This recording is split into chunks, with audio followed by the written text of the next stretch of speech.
बिस्मिल्लाहिर्रहमानिर्रहीम। अस्सलामु अलैकुम नाज़रीन, आप देख रहे हैं प्रोग्राम हक़ाइक़। मैं हूँ आपके साथ फ़ाइज़ा शराज़ी। नाज़रीन, हमारे मुल्क में सियासत में अजीब अफरा तफरी फैली हुई है। ऐसा लग रहा है कि जैसे एक जानिब मामला सुलझ रहे हैं तो दूसरी जानिब मामला उलझते जा रहे हैं। जितना मामला को सुलझाने की कोशिश करते हैं उतना मज़ीद उलझ जाते हैं। अभी हम बात करें अगर मौजूदा सूरत हाल के हवाले से, जो स्टेटमेंट सामने आ रही हैं उनके हवाले से, तो परसों रात तक जो चीज़ मेक श्योर की जा रही थी, जो बार बार कहा जा रहा था जलसे के हवाले से, तहरीक इंसाफ का जलसा क्योंकि इस्लामाबाद में होना था, जो उनकी क़यादत की जानिब से हम बयानात सुन रहे थे वो ये थे कि जलसा जी होगा, हर सूरत होगा, कोई हमें रोक नहीं सकता।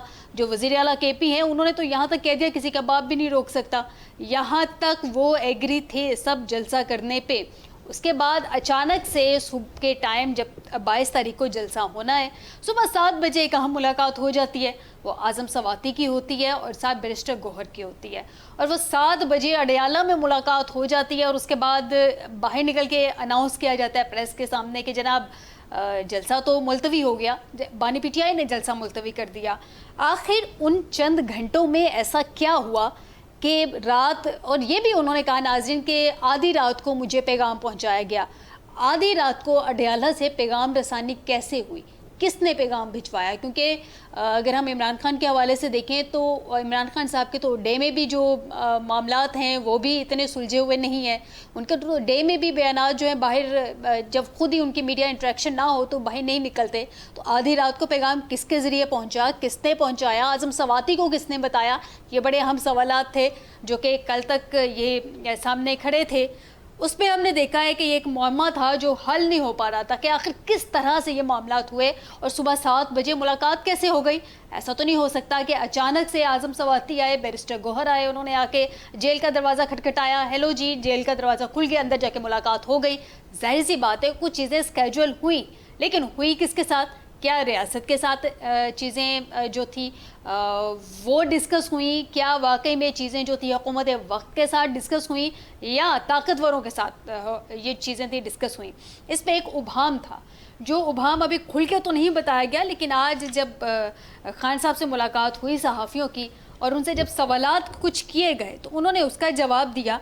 और उन्होंने उनसे यही सवाल जो कि अभी मेरे नाज़रीन आपके सामने उठाई, ये सवाल किया गया कि रात के पिछले पहर आपने आज़म सवाती को पैगाम किसके ज़रिए भिजवाया? पैगाम रसा कौन था? फ़ोन की सहूलत कैसे मिली? तो सहाफ़ी के जवाब पे खान साहब मुस्कुरा दिए और कहने लगे कि इसका जवाब रहने दें। यानी कि इसका जवाब, जाहिर सी बात है कोई ना कोई तो बीच में कासिद होगा ना जिसके ज़रिए ये पैगाम रसानी हुई। फिर आज़म सवाती साहब सुबह सुबह पहुंच भी गए, मुलाकात भी हो गई। ये जो एक अजीब सी मिस्ट्री है उसको सॉल्व कर दिया खुद ही बानी PTI ने। उनसे एक और सवाल किया गया, वफाकी हुकूमत ने पैगाम दिया या किसी और ने? तो इसके जवाब में सहाफ़ी ने सवाल किया कि इमरान खान ने कहा कि मैंने किसी फॉर्म 47 हुकूमत से कोई बातचीत नहीं की। जब उन्होंने फॉर्म 47 वाली हुकूमत से बात नहीं की तो डेफिनेटली इसका मतलब कि फिर उनकी मुक़्तदरा से बात हुई है। तो क्या हम इस मामला को इस नहज पे भी पहुंचता देखेंगे कि बर्फ़ पिघल रही है, मामला सुलझ रहे हैं और पाकिस्तान के मसाइल हल होने जा रहे हैं? 8 सितंबर के हवाले से उन्होंने कहा कि जनाब 8 सितंबर को जलसा होगा, लाजमी होगा। और इस हवाले से अलीमा खान भी अब इस बात को श्योर कर रही हैं कि 8 सितंबर को जलसा होगा। कुछ ये भी कहा जा रहा है कि उन्होंने शराइत भी रखी हैं, यानी कि जो पहला पैनल जाके मिला था 2 लोगों का, आज़म सवाती और उसके साथ बैरिस्टर गौहर, उसके बाद जो दूसरा पैनल जाके मिला है 2 लोगों का, उसने भी जाके कुछ शराइत बानी PTI ने उनके सामने रखी हैं, जिसमें 8 का जलसा है, उसके बाद लाहौर का भी कुछ जलसा बताया जा रहा है। इस तरह की इतलात हैं। लाल चंद मली साहब ने हमें तहरीक इंसाफ से ज्वाइन किया है, बहुत शुक्रिया लाल चंद साहब आपका हमें ज्वाइन करने के लिए। अमरीन इस्माइल साहबा हमें PMLN से ज्वाइन कर चुके हैं, बहुत शुक्रिया अमरीन साहबा आपका भी हमें ज्वाइन करने के लिए। प्रोफेसर हसन जफ़र साहब एनालिस्ट, बहुत शुक्रिया प्रोफेसर साहब आपका भी हमें ज्वाइन करने के लिए। मैडम, सबसे पहले तो आपसे सवाल, ये जो कहा जा रहा है कि रियासत ने शायद उनकी मुलाकात करवाई, क्या हकीकत है? रियासत ने वाकई इस मुलाकात में या पैगाम रसानी में कोई मदद की? जी, बिस्मिल्लाहिर्रहमानिर्रहीम। देखिए, सबसे पहले तो रियासत का कोई इसमें अमल दखल नहीं है। अगर उनके पार्टी के लोग गौहर अयूब हो गए या आज़म सवाती साहब, अगर वो गए हैं तो वो अपने लीडर को मिलने गए हैं, जेल में गए हैं, इसमें मेरे ख्याल हमारी हुकूमत या हमारी रियासत का कोई अमल दखल नहीं है। वो क्यों भेजेंगे कि भाई वो उन्हीं की पार्टी के बंदों को मुलाकात के लिए क्यों भेजेंगे? ये चीज़ तो बिल्कुल गलत है। वो उनकी पार्टी के लोग हैं, वो अपने लीडर को मिलने गए हैं, बानिया पीटीआई को मिलने गए हैं, किस लिए गए हैं और क्यों गए हैं, इस चीज़ का तो हमें खुद भी नहीं पता कि वो अपनी हमारी हुकूमत का इसमें कोई अमल दखल नहीं है कि वो भी उन्हीं के बंदों को भेजेंगे उधर मिलने के लिए। अगर हमारी हुकूमत, हमारी रियासत किसी को भेजती भी है तो वो अपने बंदों को भेजती। तो ये तो बात बिल्कुल सरासर गलत है। इसमें हमारी रियासत का कोई भी बंदा इसमें इन्वॉल्व कि उन्होंने बानिया पीटीआई कोई मुलाकात के लिए गौहर अयूब को या आज़म स्वाति को भेजो, ये बात बिल्कुल सरासर गलत है। ठीक है, लालचंद साहब से जान लेते हैं। लालचंद साहब, अस्सलाम वालेकुम। लालचंद साहब, ये जो कहा जा रहा है कि मैंने किसी फॉर्म 47 वाले से बात नहीं की है और जिनसे बात होनी चाहिए थी उनसे बात हो गई, पिछले कुछ अर्से से जो हम स्टेटमेंट सुन रहे हैं तरीके इंसाफ के हवाले से, स्पेशली बानी के हवाले से, वो एक इस्टेब्लिशमेंट से बात करना चाह रहे हैं, ख़ास पॉइंट पे बात करना चाह रहे हैं। यानी कि अब ये समझा जाए कि अगर आपने फॉर्म 47 वालों से बात नहीं की तो फिर डेफिनेटली इस्टेब्लिशमेंट से बात हुई है, उन्होंने मुलाकात करवाई है। शुक्रिया फ़ायदा। देखिए, आपको थोड़ा सा माजी में जाके इस पूरे मामले को देखना होगा। पाकिस्तान तहरीक इंसाफ गुज़िश्ता 5 माह से मुसलसल कोशिश कर रही है कि वो इस्लामाबाद में जलसा करे और इस सिलसिले में इंतज़ामिया ने तो इनकार किया। उसके बाद हमने कोर्ट से रुजू किया। कोर्ट ने बार बार इंतज़ामिया को कहा कि पाकिस्तान तहरीक इंसाफ को वेन्यू फ्राहम कर दिया जाए जहाँ पे वो जाके जलसा करे। तो लास्ट टाइम जब जलसा हो रहा था तो तरनोल के मुकाम पे बिल्कुल एक साइड पे इन्होंने जो इंतज़ामिया ने हमें ये जगह दी कि आप यहाँ पे जलसा करें और हमने वहाँ पे जलसा करने का फैसला कर लिया। लेकिन आपने देखा कि एक दिन पहले हमारे स्टेज को उखाड़ा गया, वहाँ से लोगों को गिरफ्तार कर दिया गया और एक दिन पहले NOC कैंसिल कर दी गई। यही हुआ इस दफा भी 21 तारीख को एक बार फिर हमें जो एक NOC मिली हुई थी उस NOC को इन्होंने कैंसिल कर दिया और कहा कि जलसा नहीं करने देंगे। पाकिस्तान को तहरीक इंसाफ ने जो है बहुत बर्दाश्त किया है कि वो जो है आइन और कानून के अंदर रहकर अपने जलसे जुलूस और गैदरिंग्स करें, लेकिन हुकूमत बज़िद है, ना कानून को मानती है ना आइन को मानती है। तो पार्टी ने ये फैसला कर लिया था कि हर सूरत में हम जलसा करेंगे। आप लोग भी जिद कर रहे थे कि मुलाकात होनी है, बातचीत होनी है तो एस्टैब्लिशमेंट से ही होनी है। सियासतदान अगर आपस में बैठ के मामला हल हो जाते तो फिर कंधे तो इस्तेमाल करने की ज़रूरत ना पड़ती। ऐसा देखें, हमने तो जो जलसे के लिए परमिशन जो हमें मिली थी, NOC मिली थी, वो तो हुकूमत ने ही दी थी। इस्लामाबाद की जो इंतज़ामिया है, जाहिर सी बात है वो हुकूमत के अंडर में आती है, उसने ही हमें दी थी और वो बार बार हमें इजाज़त देती है और जब जलसा का टाइम आता है तो वो अपनी मुनाफ़क़त दिखाते हुए हैं और फिर ये टाइम भी नहीं बचता कि हम कोर्ट से रिजू कर सके। जो हमारा कल का जलसा था तो उससे अचानक आपने देखा कि एक सुप्रीम कोर्ट में मुबारक सानी नामी एक केस था, वो उसका रिव्यू लगा हुआ था और मजहबी तंजीमों ने अपने फॉलोअर्स को और अपनी सपोर्ट बेस को वहाँ पे कॉल की हुई थी। इस सारी चीज़ों को नज़र रखते हुए ये बिल्कुल एक जो माहौल बना हुआ था उसमें इंसानियत की ये ख्वाहिश थी कि हम जलसे को आगे ले जाएं क्योंकि वहाँ पे इंतशार फैलने का खतरा है। लेकिन हमारी जो क़यादत बार थी उन्होंने इस बात से साफ इनकार किया कि हम किसी सूरत में जो है ये जलसा मुलतवी नहीं करेंगे। फिर हमारी जो लीडरशिप है उनको एक मैसेज मिला कि खान साहब ने उनको याद फरमाया है, तो कल सुबह 7 बजे उनसे मुलाकात हुई। लालचंद साहब, यहाँ पे एक सवाल से पहले कि मैं प्रोफेसर साहब की तरफ जाऊँ, एक सवाल यहाँ पे कंफ्यूजन क्लियर कर दें कि आपकी जो लीडरशिप थी उसको खान साहब की तरफ से मैसेज मिला, लेकिन खान साहब को किसका मैसेज मिला ये ज़रा क्लियर कर दें ताकि ये पता चल जाए कि किसका मैसेज खान साहब को कन्वे हुआ तो खान साहब ने आगे फिर लीडरशिप को किया। पहले मैं 2 बातें करना चाहूँगा। एक तो मेरी बहन अमरीन ने जैसे कहा कि हुकूमत ने कोई ऐसा काम नहीं किया, ये तो बिल्कुल सही फरमा रही है क्योंकि हम समझते हैं कि इनकी हुकूमत है ही नहीं, ये सिर्फ कठपुतलियां हैं, इनके पीछे हुकूमत कोई और करता है। अच्छा। अब ये है कि मैसेज किसने दिया, मैसेज किसने नहीं दिया, सुबह दरवाजा 7 बजे किसने खोले, कौन लेट गया, ये तो आपकी दफा भी PTI ने कहा था ना कि मुझे तो फौज ही चलाती थी, मतलब उन्होंने तो अपनी बेबसी का इजहार किया था। देखें, हम अनाड़ी थे, हम खिलाड़ी थे, हम नाअहल थे, हम नए थे, हमारे तो हमको तो छोड़ दें। हम तो अब आज इन तजर्बेकारों की बात कर रहे हैं जो आजकल जो महंगाई को इस आसमान की सतह पे ले गए हैं, जो बिजली के बिलों को लालचंद 16 रुपए से साहब, 60 मुझे रुपए पे प्रोफेसर ले गए, साहब की हम तो तरफ भी उनकी जाना है, बात लेकिन कर रहे आपकी हैं। बात में मैं डेफिनेटली एक चीज़ ऐड करती जाऊं। आपके जो बानी पीटीआई हैं, यानी कि आपके चेयरमैन हैं, वो सियासत में नए थे, उनको पहली दफ़ा इक़्तिदार मिला था। आप तो सियासत के मंझे हुए खिलाड़ी थे। जी देखें, Pakistan Tehreek Insaf as a whole, as a party, उनको पहली दफा मैं ये नहीं कह रहा, हमारी परफॉर्मेंस पे अगर आप जाएंगी तो आप किताब खोल लें। 6% से ग्रोथ थी आपकी, 31 बिलियन डॉलर की आपकी एक्सपोर्ट थी, इतनी आपके रेमिटेंसेस थे, पाकिस्तान की मईशत तेजी से तरक्की कर रही थी। जब ये हुकूमत आई महंगाई नहीं थी इतनी जितनी इन्होंने की, पेट्रोल 150 रुपए लीटर था, डॉलर 160 रुपए का था जो 280 रुपए का हो गया। तो महंगाई तो इनके दौर में हुई, हमारी हुकूमत में इमरान खान ने इसके बावजूद कि हम पहली दफा हुकूमत में आए थे, हमने डिलीवर किया था। हमने इतनी महंगाई नहीं की थी जो गुज़िश्ता 2 सालों में पीडीएम और उनकी इत्तेहादी जमायतों ने मिलके की है।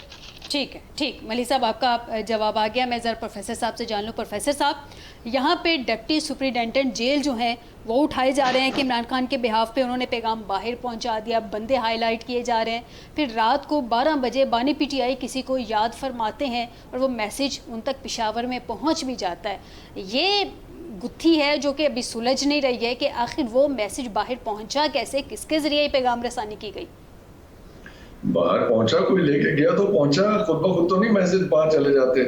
और डिप्टी सुपरिटेंडेंट जेल को अगर उन्होंने कर लिया साइड पर, ये अहम बातें ही नहीं है। इसमें हम परेशान क्यों हो रहे हैं इन बातों से कि मैसेज कौन बाहर ले गया, कौन अंदर ले गया।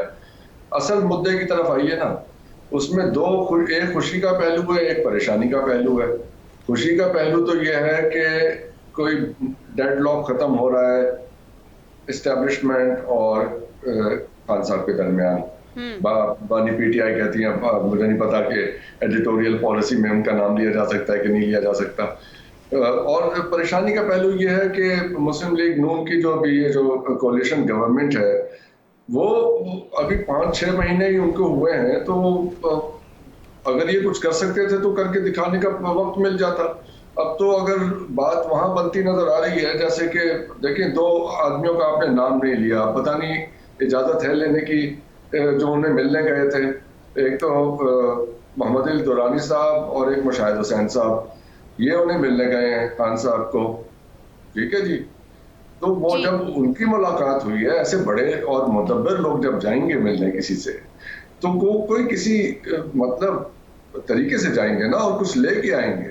वो खाली उनकी झलक देखने तो नहीं गए थे कि वो बेताब हो रहे थे कई दिन से कि जी हमें तो उनको मिलना है, उनकी एक झलक देखनी है, कुछ करने गए थे ना वो।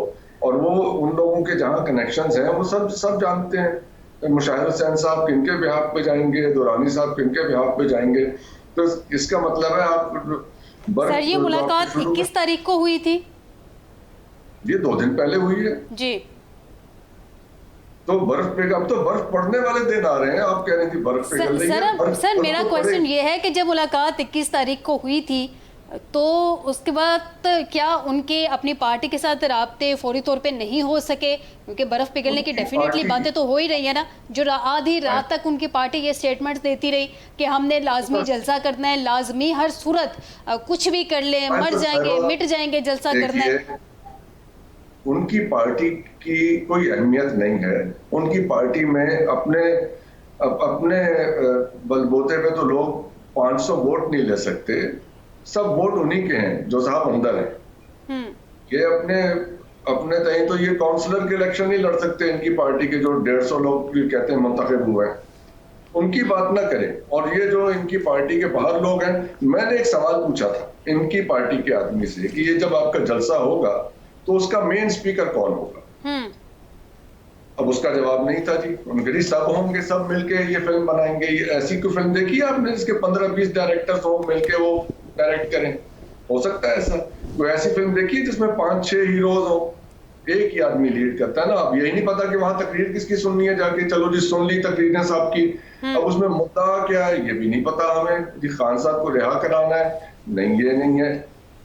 महंगाई के खिलाफ वहां तकरीरें होंगी, किस बात पे तकरीरें होंगी, क्या कहा जाएगा? वहां चले तो गए 2 लाख 10 लाख 50 लाख आदमी चले गए, वहां क्या करें जाके, किससे मिले? अजीब और गरीब सूरत हाल है ना। लेकिन इसमें मुस्बत पहलू ये है कि जो एक डेडलॉक था एस्टेब्लिशमेंट में और ये पीटीआई में या उनके बानी में, वो कहीं अगर खत्म होता नजर आ रहा है तो ये मुस्बत पहलू है, सियासत जरा इजी हो जाएगी। बिल्कुल, हम इसको अप्रिशिएट करेंगे, हम इसको वेलकम भी करेंगे अगर ये डेडलॉक खत्म होता है। पाकिस्तान की सियासी सूरत हाल पे ये बहुत पॉजिटिव होगा, इसको वेलकम करेंगे। लेकिन एटलीस्ट तरीके से आपको उसको एक्सेप्ट करना पड़ेगा कि डेडलॉक ख़त्म हो रहा है। अमरीन साहबा से जान लेते हैं। अमरीन साहबा, 8 सितंबर को भी कहा जा रहा है कि जलसा होगा, हुकूमत वो जलसा करने की इजाज़त दे देगी। बिल्कुल करें वो जलसा, उनको किसी ने रोका नहीं। अभी भी उन्होंने अपनी मर्जी से जलसा मुलतवी किया है, वो अगर करना चाहते हैं तो करें, किसी ने उनको नहीं रोका। अभी भी उनको किसी तरह की कोई रोक टोक नहीं थी, उन्होंने खुद ही फैसला किया। जिस तरह आप कह रही हैं या प्रोफेसर साहब कह रहे हैं, बाकी जो बातें सुनने में आ रही हैं कि जो इनके जो KPK के वज़ीर आला थे हैं, जो उन्होंने कहा कि जी मर जाएंगे लेकिन जलसा हमने, ऐसे ही था ना कि जलसा हमने ज़रूर करना है। अब उनकी अपनी मर्ज़ी है, उन्होंने जलसा क्यों मुलतवी किया है ये इस चीज़ का तो हमें नहीं पता, वो उनकी अपनी बात है। ना हमारी तरफ से कोई दबाव था, हमारी पार्टी की तरफ से कोई दबाव नहीं था कि आप भी अपने आज़ादाना अपना जलसा करें, खुद मुलतवी किया। अगर अब 8 सितंबर भी तो गवर्नमेंट की तरफ से कैंसिल हुआ है ना, उसके बाद उन्होंने फिर लॉ एंड ऑर्डर की सूरत हाल देखते हुए जलसा कैंसिल कर दिया। जी, अगर मेरी बात सुने, NOC कैंसिल हुई है तो वो भी उनकी कोई वजह होगी ना, कि उन्होंने कोई रीज़न कोई इस तरह की, जिस तरह आपको पता है कि हमेशा जब भी तहरीक इंसाफ के जलसे होते हैं उसमें इतनी बदमज़गी, इतना सारा तोड़ फोड़ और फसाद। और अभी देखें मुल्क हमारा इस कंडीशन में नहीं है कि मुल्क में फजूल किस्म के फसाद हों।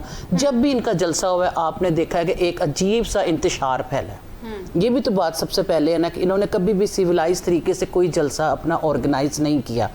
तो अगर ये 8 सितंबर को करना चाहते हैं जलसा, तो हुकूमत की तरफ से उनको इजाज़त है, किसी तरह की रोक टोक नहीं है। और अभी भी जलसा उन्होंने खुद ही मुलतवी किया है, और 8 सितंबर को करेंगे तो करें अपना जलसा, और उनका राइट बनता है, करना भी चाहिए उनको। और अगर वो उस जलसे को भी मुलतवी करते हैं तो वो उनसे पूछें कि वो क्यों, हमारे जो भाई इधर तहरीक इंसाफ के बैठे हैं उनसे पूछें वो क्यों जलसा मुलतवी करते हैं अपना। हमारी तरफ से तो कोई उन्हें पाबंदी नहीं है, और वो करते भी रहे। अभी उन्होंने स्वाबी में भी किया जलसा और वो कर भी रहे हैं कंटिन्यू। लालचंद साहब से जान लेते हैं। लालचंद साहब, यानी कि हुकूमत अब आपको 8 तारीख को जलसे की इजाज़त दे रही है, यकीनन आपका NOC भी अब कैंसिल नहीं होगा। क्या वाकई में फिर 8 तारीख को आप धुआंधार किस्म का जलसा करने जा रहे हैं? क्योंकि प्रोफेसर साहब के मुताबिक अगर बानी PTI के अलावा तो किसी की कोई वक़्त है नहीं पार्टी में, तो फिर आप किस तरह से इस जलसे को मैनेज करेंगे? फायजा, पहले मैं अपनी बहन को बताऊं कि हर जलसा जिसकी हमें परमिशन मिली और कोर्ट के अहकामात पे मिली, उसकी परमिशन आखिरी लम्हे पे इंतज़ामिया ने इस हुकूमत के कहने पे उसको मनसूख किया। और कल के जलसे को ना सिर्फ ये किया, लेकिन आपने देखा पूरे पंजाब में सेक्शन 144 लगा दिया गया, लोगों को गिरफ्तार किया गया, हमारे MNAs MPAs उनको गिरफ्तार किया गया, और जो है जलसे की राह में हर तरह से रुकावट डाली गई। अब प्रोफेसर साहब ने जो बात कही, उनकी बात तो जायज़ है, लेकिन मैं उसको क्लियरिफाई करना चाहूँगा। कोई 50-60 लीडर नहीं है, पाकिस्तान तहरीक इंसाफ का लीडर इमरान खान है। और अगर कल भी जलसा होता और जो अगला जलसा होगा उसमें जो इमरान खान साहब से हमारी लीडरशिप मिलती है, जिन पे उनका एतमाद है, वो बैरिस्टर गौहर साहब हैं, उमर अयूब साहब हैं, शिबली फराज है, जो भी हमारी लीडरशिप इस वक्त पार्टी की मौजूद है, वो उनका मैसेज जो है हमारे खान साहब का, वो मैसेज अवाम को रिले करते हैं। लालचंद साहब, अगर कोई मैसेज कन्वे करना चाह रहे हैं, माजरत आपको इंटरप्ट करने के लिए, लेकिन ये आजम सवाती साहब, जाहिर सी बात है मीडिया से काफ़ी अरसे से दूर हैं, ये आजम सवाती साहब बीच में कहाँ से आ गए? देखिए, आजम स्वाति साहब पे इमरान खान को मुकम्मल ट्रस्ट है, और बाकी पार्टी पे नहीं है, बैरिस्टर गौहर पे नहीं है, उमर अयूब पे नहीं है। मेरी बात तो वो बैरिस्टर गौहर थे मैडम, जो देखे अवेलेबिलिटी होती है ना, सर जब चेयरमैन मौजूद थे तो फिर आजम स्वाति की क्या जरूरत थी? मेरा क्वेश्चन तो ये है कि उनको पेशावर से स्पेशली बुलवाया गया। भाई साहब, मेरी बात पूरी सुनेगी तो मैं जवाब दूंगा। जी प्लीज कंप्लीट कीजिए। बात है ये उनका प्रेरोगेटिव है, ये उनका डिस्क्रिशन है, किससे बुला के क्या मालूमात लेते हैं और क्या जो है वो इंस्ट्रक्शंस देते हैं, वो उनका प्रेरोगेटिव है। और जो बड़ी परेशानी फैली हुई है कि ये मैसेजेस किस तरह से पहुंचते हैं और किस तरह से पहुंचे, तो वो भी प्रोफेसर साहब ने बड़ा सादा अल्फाज में बताया है। इसमें टेंशन लेने की जरूरत नहीं है, उन्होंने ही मैसेजेस पहुंचाए जो उस जेल को कंट्रोल करते हैं और जो जिसको चाहे उनको छोड़े और जिनको चाहे उनको रोक लेते हैं। इसमें बिल्कुल टेंशन की कोई बात नहीं है, इसमें बेहतरी है, जाहिर सी बात है हमारे मुल्क के लिए बेहतरी है अगर दो जाने बर्फ पिघल रही है, मामला हल हो रहे हैं, लेकिन सिर्फ ये ना कि ऑन किया जाए इस चीज को कि हाँ मामला सुलझ रहे हैं। फायजा एक सेकंड जी देखिए, इंतजामिया ने हमारा जलसा, ये आपके मेरे बात से एग्री करते हुए मैं आपको बताना चाह रहा हूँ कि देखिए इंतजामिया ने एनओसी कैंसिल की। इंतजामिया का ये ख्याल था कि मुबारक सानी केस में मजहबी जमातों के कारकुनान भी आ रहे हैं, आप भी होंगे, तसादुम का खतरा है, इंतशार फैलेगा हम पे, क्योंकि जैसे अभी भी मोहतरमा ने इल्जाम लगाया, तो हम नहीं चाहते कि हम पे ये इल्जाम लगे कि किसी भी इंतशार जो है हमारे किसी एक्शन के नतीजे में लगा, हमने कोऑपरेट किया है। अब जो आप बर्फ पिघलने की बात कर रही है, हमें कोई बर्फ नहीं पिघलानी, हम चाहते हैं पाकिस्तान आइन और कानून के मुताबिक चले। और फिर कल ही इन्होंने हमें एक और एनओसी जारी कर दी है इंतजामिया ने, वो 8 सितंबर की है।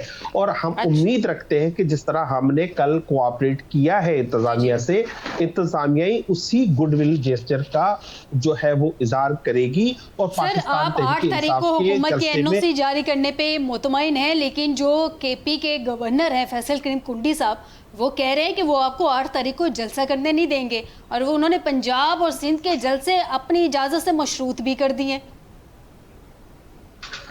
जी देखिए, फैसल करीम कुंडी साहब गवर्नर हैं, पीपल्स पार्टी से उनका ताल्लुक है। आजकल पीपल्स पार्टी जो है वो अजीब महसूस कर रही है, क्योंकि आजकल उनको कोई पूछ नहीं रहा है। आपने देखा बिलावल भुट्टो साहब बार बार शिकायत करते हुए नजर आते हैं कि हमको एतमाद में नहीं लिया जा रहा, हमसे मुशावरत नहीं होती, इस तरह के आप चीजें देखें। उनको पंजाब में बहुत ज्यादा उनको प्रॉब्लम है, उनके कारकुनान अजाब में है, अताब में है। पीपल्स पार्टी के कारकुनान, उनके खिलाफ इंतकामी कार्रवाइयां हो रही हैं, लेकिन बिलावल भुट्टो साहब समेत सब खामोश है। और सिर्फ ये उस ISPR की जो प्रेस कॉन्फ्रेंस होती है, ये उसको फॉलो करते हैं और उस पर ही बात करते हैं। तो उसमें 8 सितंबर पे आते हुए मैं आपको बताना चाहूंगा कि देखिए, पाकिस्तान तहरीक इंसाफ ने कल जो जलसा खान साहब ने मुलतवी किया, उसको पाकिस्तान तहरीक इंसाफ की कमजोरी ना समझा जाए। अब 8 सितंबर पर खान साहब का वाज़ेह पैगाम आ गया है कि अगर मैं भी कहूँ कि जलसा नहीं करना, तब भी पाकिस्तान तहरीक इंसाफ के कारकुन इस्लामाबाद में जमा हो और वो जलसा करेंगे। तो इंशाल्लाह पॉइंट में जरा प्रोफेसर साहब से जान लूं। प्रोफेसर साहब, ये जो अभी लालचंद साहब ने पॉइंट रेज किया बानी PTI का, उन्होंने कहा कि जलसा मनसूखी का सुने, और अगर उनका भी नाम लिया जा रहा है तो लोगों से उन्होंने कहा है कि वो मत इस बात को माने, मत सुने, जलसा गाह पहुँचे। आखिर बानी PTI को अपना नाम लेके ये बात क्यों वाजे करनी पड़ी कि अगर मेरा भी नाम लिया जाए तो आप उसको ना सुने, ना माने? क्या उनको अपनी पार्टी की जो पीछे क़यादत है उस पर एतबार नहीं है, भरोसा नहीं है?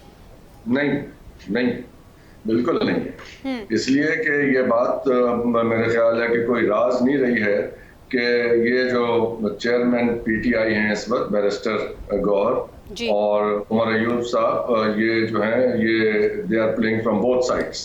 It's a well known fact in political circles.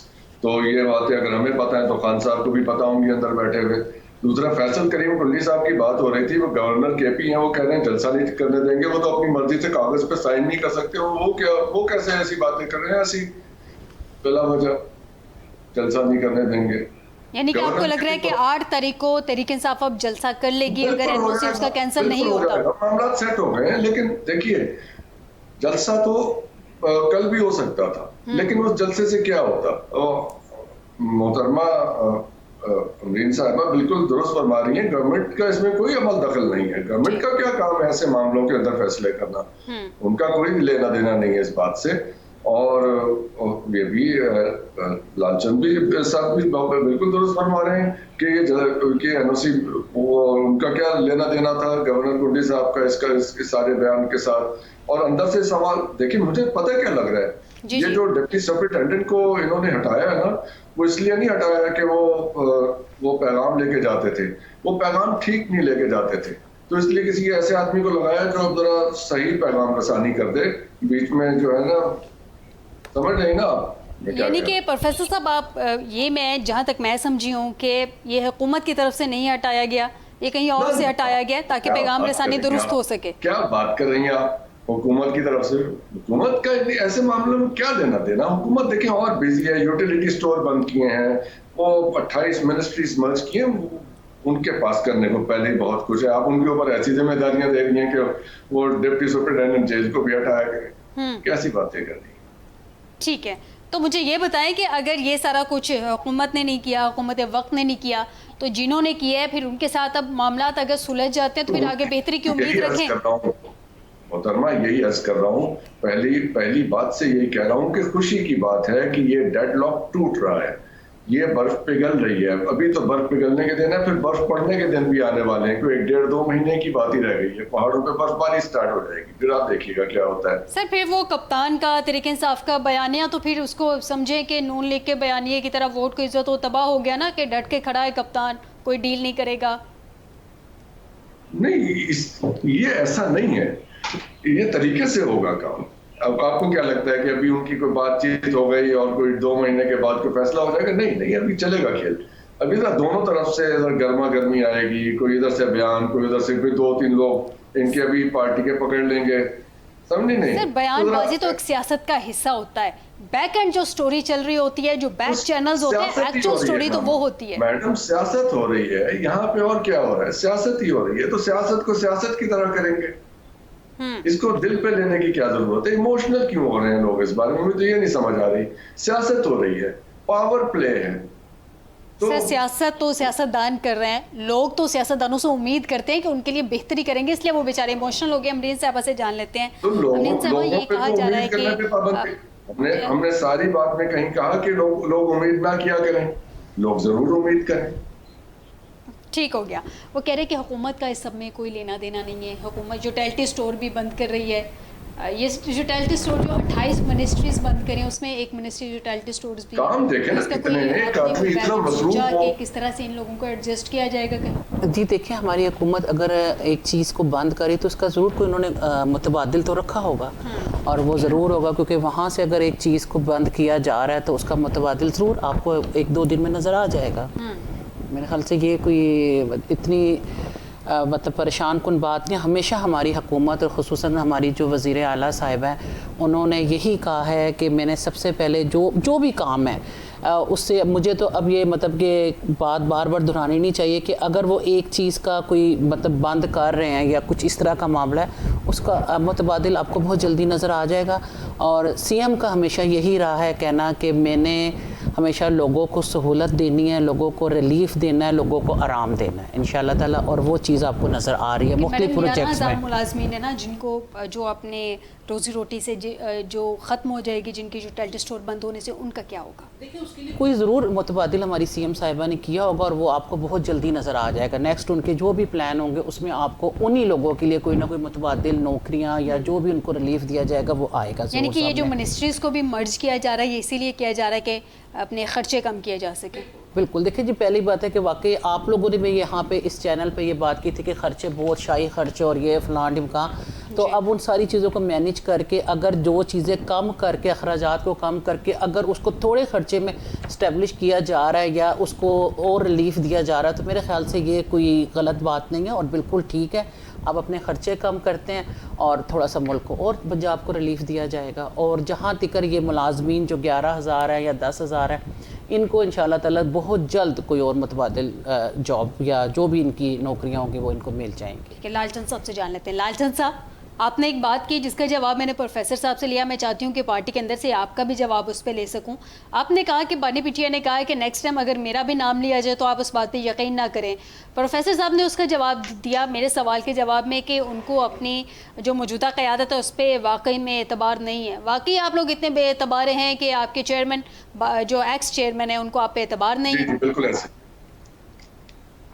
अच्छा देखें, इमरान खान का कोई हमारे पास मतबादल नहीं है। एक ही इमरान खान है और पूरे पाकिस्तान तहरीक इंसाफ के कारकुन और पाकिस्तान के आवाम उनको फॉलो करते हैं, नंबर 1। नंबर 2, यही वो क़यादत है जो इस वक्त मौजूद है इस क़यादत की मौजूदगी में, इनकी प्लानिंग से इमरान खान की हिदायत के मुताबिक वो इलेक्शन लड़े हैं और पाकिस्तान में इलेक्शन वो जीते हैं। यकीनी तौर पर एक ऑर्गेनाइजेशन तो इन प्लेस है जो काम कर रही है। ये कहना कि इमरान खान को एतबार नहीं है, तो इमरान खान को 1 मिनट लगेगा, वो किसी को हटा ले तो उनके लिए देर नहीं लगेगी। अगर वो एतबार नहीं करते तो क़यादत को वो तब्दील कर देते। लेकिन बानी पीटीआई को तो वो पता चलेगा ना जो क़यादत जाके जेल में उनको बताएगी। देखें, इमरान खान जो है वो बाकायदा अखबारात भी पढ़ते हैं। वो उनका एक कम्युनिकेशन ज़रूरी है कि सिस्टम है अखबारात के ज़रूर, जो मुख्तलिफ वकला मिलते हैं, डिफरेंट थॉट, हमारे एमएनएस मिलते हैं, हमारे एमपीएस मिलते हैं, मुख्तलिफ लोग बारी बारी मिलते रहते हैं, हर कोई अपना फीडबैक देता है और उस फीडबैक की रोशनी में वो अपने फैसले करते हैं। तो ये कहना कि उन पे एतमाद नहीं करते, तो मैं इस बात से कतई एग्री नहीं करता हूँ। लेकिन आपकी क़यादत पे तो उनकी बहन अलीमा खान भी एतबार नहीं करती ना। उनकी ऑडियो आपने तो सुनी होगी, वो कह रही है कि उनका इरादा ही नहीं इमरान को बाहर निकाल ले। देखे वो बिल्कुल उनकी एक अपनी राय हो सकती है। पाकिस्तान तहरीक-ए- इंसाफ वाहिद पार्टी है जो एक मोरूसी पार्टी नहीं है। उनका एक वो बहन है, बहन के एक अपने एहसासात होते हैं और वो एक फैमिली है, उनकी एक अलग चीज है। लेकिन जो बात आपने कही कि इमरान खान ने ऐसा क्यों कहा, अगर मैं भी कहूँ तो आप एतवाद ना करना, वो इसलिए कि ये जो गवर्नमेंट की पूरी मीडिया की जो कैंपेन है पाकिस्तान तहरीक इंसाफ के खिलाफ, वो रेगुलर उसको मोटिवेट करते हैं, मोबिलाइज करते हैं पाकिस्तान तहरीक इंसाफ के खिलाफ। वो आजकल की बात नहीं है, गुज़िश्ता 1 साल से सोशल मीडिया पे उनके जो अकाउंट्स हैं वो फेक न्यूज़ फैलाते हैं।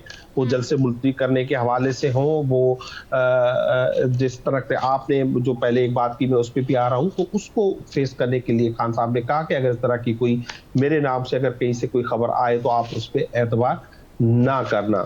लेकिन अगर क़यादत अनाउंस करे तो डेफिनेटली फिर उस पे ट्रस्ट होगा ना। अभी भी तो क़यादत ने ही अनाउंस किया है, बाहर से तो किसी ने नहीं किया। जी, वो खान साहब ने किया ना। वो देखा अलीमा खान का आपने नाम लिया, तो आज फिर उन्होंने खुद ही तो कहा ना कि खान साहब ने ही ये जलसा मुलतवी करने का कहा था। तो यकीनी तौर पर हम तो सिर्फ उस मीडिया की बात कर रहे हैं जो एंटी पाकिस्तान तहरीक इंसाफ है, जो पाकिस्तान तहरीक इंसाफ के मुतल्लिक एक फेक न्यूज फैलाता है। वो खान साहब का इशारा यकीनी तौर पर उस तरफ होगा। बाकी जहाँ तक बर्फ पिघलने ना पिघलने की बात है, तो मैंने आपको बताया कि ये एक प्योरली, क्योंकि एक बहुत ही सेंसिटिव मसला था, खत्म नबूवत का, बहुत ही लोग चार्ज थे, खुदा ना खास्ता कोई ऐसी चीज हो सकती थी जिससे बचने के लिए खान साहब ने एक दर्जमंदाना फैसला किया। ऑलरेडी पता था कि ये केस इस दिन लगा हुआ है, नहीं, तो फिर पहले क्यों नहीं डिसाइड हुआ? ये देखें, ये कुछ चीजें ऐसी होती है जो आपके हाथ में नहीं है। ये एनओसीज देना, डेट्स देना, डेट्स पे एग्री करना सिर्फ पाकिस्तान तहरीक इंसाफ के हाथ में नहीं होता है, ये इंतजामिया के भी हाथ में होता है। इंतजामिया के हाथ में भी होता है। लालचंद साहब, आपका पॉइंट आ गया। डॉक्टर साहब, एक आखिरी सवाल आपसे। यूटिलिटी स्टोर्स को बंद करने का हुकूमत ने फैसला किया है। 28 मिनिस्ट्रीज कहा जा रहा है कि वो बंद कर दी जाएंगी। अभी सिर्फ यूटिलिटी स्टोर के हवाले से बात करें तो 11,000 वहाँ पे मुलाजिमीन है जो काम कर रहे हैं। अमरीन साहबा कह रही है कि डेफिनेटली हुकूमत उसका कोई अल्टरनेट सोचेगी, उनको कहाँ एडजस्ट किया जाना है। तो आपको लगता है कि ये सारे मामला बेहतर हो जाएंगे, बेहतरी की जानिब है? देखिए, ये तो IMF की डिमांड थी कि आप स्टेट ओन्ड एंटरप्राइजेस को प्राइवेटाइज करना शुरू करें, तो ये उसी डायरेक्शन में है। फिर ये बात भी हुई थी पीपल्स पार्टी की तरफ से, ये बिलावल भुट्टो साहब ने तो अपने मंशूर में कहा था कि हम 17 मिनिस्ट्रीज को अबॉलिश कर देंगे, फेडरल मिनिस्ट्रीज को, क्योंकि 18वीं तरमीम के बाद वो प्रोविंशियल सब्जेक्ट हैं। उसमें से 5 ये बंद की गई हैं और उनके 28 डिपार्टमेंट्स को मर्ज किया जा रहा है आपस में। यूटिलिटी स्टोर्स उनमें से एक है। अब ये टोटल मिला के 28 डिपार्टमेंट के 15,000 मुलाजमीन है। आपने अभी बताया कि यूटिलिटी स्टोर के 11,000 मुलाजमीन हैं। मेरा ख्याल है कि इनको गोल्डन हैंडशेक वगैरह करके तरीके से बर्खास्त कर दिया जाएगा नौकरी से। डिपार्टमेंट्स में तो गुंजाइश ही नहीं है, उनको कहाँ रखेंगे, कहाँ बिठाएंगे। ठीक हो गया, यानी कि आप ये समझते हैं कि ये जो 28 महकमे ख़त्म किए जा रहे हैं, इनका फैसला किया गया है, इनको कहीं ना कहीं एडजस्ट किया जाएगा। नाज़रीन, तमाम पैनलिस्ट का शुक्रिया अदा करूँगी कि उन्होंने मुझे प्रोग्राम के इस हिस्से में ज्वाइन किया। एक ब्रेक लेना है, ब्रेक के बाद वापस आएंगे तो बात करेंगे कारसाज ट्रैफिक हादसे के हवाले से, मुलजिमा के बारे में बात करेंगे और जो मकतूला है उसके चचा हमारे साथ होंगे, उनसे भी बात करेंगे। नाज़रीन, एक ब्रेक के बाद।